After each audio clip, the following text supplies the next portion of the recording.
ಗದಗ ಜಿಲ್ಲೆ ಲಕ್ಷ್ಮೇಶ್ವರ ತಾಲೂಕಿನ ದೊಡ್ಡೂರು ಗ್ರಾಮದ ಸರ್ಕಾರಿ ಹಿರಿಯ ಪ್ರಾಥಮಿಕ ಶಾಲೆಯಲ್ಲಿ ವಿಶೇಷ ರೀತಿಯಲ್ಲಿ ಅದ್ದೂರಿ ಗಣರಾಜ್ಯೋತ್ಸವ ಕಾರ್ಯಕ್ರಮವನ್ನು ಇಡೀ ದೊಡ್ಡೂರು ಗ್ರಾಮದ ಹಿರಿಯರು, ಯುವಕರು, ಗ್ರಾಮ ಪಂಚಾಯಿತಿಯ ಅಧಿಕಾರಿಗಳು, ಜನಪ್ರತಿನಿಧಿಗಳು, ಅಂಗನವಾಡಿ ಶಿಕ್ಷಕಿಯರು, ಶಾಲಾ ಸಿಬ್ಬಂದಿ ವರ್ಗದವರು, ಶಾಲಾ ಸುಧಾರಣಾ ಸಮಿತಿಯ ಸದಸ್ಯರು ಸೇರಿ ವಿಜೃಂಭಣೆಯಿಂದ ಆಚರಿಸಿದರು.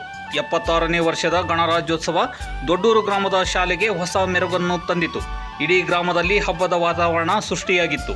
ಗ್ರಾಮಸ್ಥರು ಹೊಸ ಉರುಪಿನೊಂದಿಗೆ ಶಾಲೆಯ ರೂಪವನ್ನೇ ಬದಲಿಸಿ ಮುಂಬರುವ ದಿನಗಳಲ್ಲಿ ಲಕ್ಷ್ಮೇಶ್ವರ ತಾಲೂಕಿನಲ್ಲೇ ದೊಡ್ಡೂರು ಗ್ರಾಮದ ಶಾಲೆಯನ್ನು ಒಂದು ಮಾದರಿ ಶಾಲೆಯನ್ನಾಗಿ ಮಾಡುವುದಾಗಿ ಶಪಥ ಮಾಡಿದರು.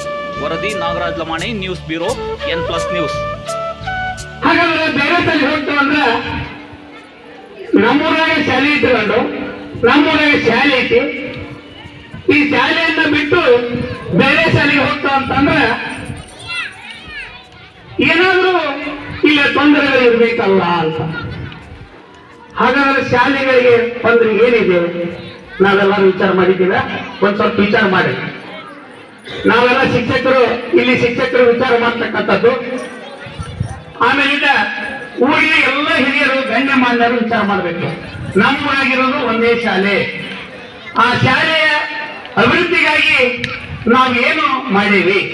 ಹಾಗಾದ್ರೆ ವಿದ್ಯಾರ್ಥಿನಿಗೆ ಇನ್ನೊಂದು ಶಾಲೆಗೆ ಮಕ್ಕಳು ಹೋಗ್ತಾರಂತಂದ್ರೆ ಇಲ್ಲಿ ವಿದ್ಯೆ ಸಿಗ್ತಾ ಇಲ್ವಾ? ಶಿಕ್ಷಕರಿಲ್ವಾ? ಬಿಲ್ಡಿಂಗ್ ಇಲ್ವಾ? ಹಾಗಾದ್ರೆ ಆಟದ ಮೈದಾನ ಇಲ್ವಾ? ಏನ್ ಕೊರತೆ ಆಗೈತಿ? ನಾವೆಲ್ಲರೂ ವಿಚಾರ ಮಾಡಿದೀವ ಒಂದಿನ? ಇಲ್ಲ. ಏನಾಗೈತಿ ಅಂತಂದ್ರೆ ನಾವೆಲ್ಲ ವಿಚಾರ ಏನ್ ಮಾಡಿವಿ ಅಂತಂದ್ರೆ ಶಿಕ್ಷಕರು ಎಲ್ಲರೂ ಊರಾಗ ಏನಪ್ಪ ಸಹಕಾರನೇ ಇಲ್ಲ ಅಂತ ನಾವು ತಿಳ್ಕೊಂಡಿವಿ.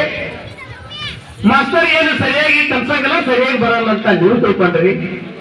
ಹುಡುಗಿಲ್ಲ, ಅಲ್ಲಿ ಮಾಸ್ತರ್ ಏನ್ ಕೊಡ್ಬೇಕು ಅಂತೇಳಿ ಇಲಾಖೆ ತಿಳ್ಕೊಂಡೈತಿ. ಇಲ್ಲಿ ಏನಾಗೈತೆ ಅಂತ